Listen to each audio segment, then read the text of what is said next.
Dear student, আজি মই লৈ আহিছোঁ দশমান শ্ৰেণীৰ জেনাৰেল মেথামেটিক্সৰ chapter number 2 exercise 2.2 14 number question. This question is very simple.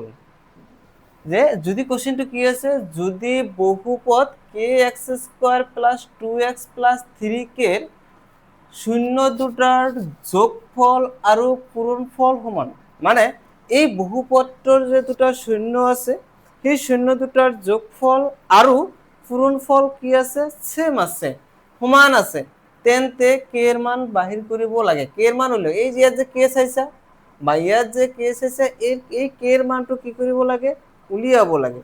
ঠিক আছে, গিভেন সলিউশন। গিভেন আমাক কি দিয়ে আছে, এটা বহুপদ দিয়ে আছে। বহুপদটা কি আছে, k x square plus 2x plus কিমান আছে 3k। এতিয়া আমি ডাইরেক্টলি লিখিব পাৰো অ্যাকৰ্ডিং টু কোশ্চেন।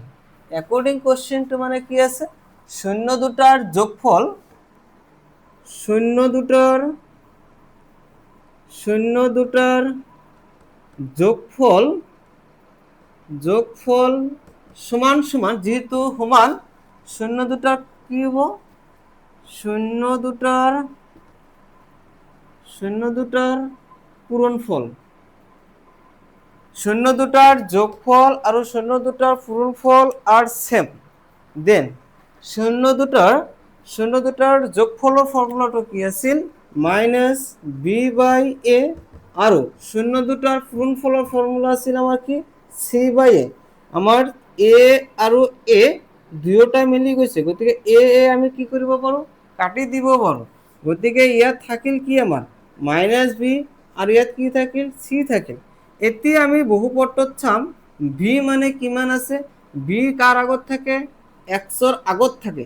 গতিকে ইয়াত এক্সৰ আগত কি আছে, আমাৰ 2 আছে, মানে বিৰ মান 2 ইকুৱেল টু সি। সি মানে কি, এইখিনি মান হৈছে আমাৰ কি সি, কাৰণ এই ইকুৱেশ্যনটোক বা এই বহুপদটোক আমি কাৰ লগত তুলনা কৰিব পাৰো, a x square plus b x plus c. এইখিনি ইয়াত এ মানে কে, বি মানে 2 আৰু সি মানে কি হৈ আছে, 3k হৈ আছে। গতিকে আমি সিৰ ঠাইত কি লিখিম, 3k।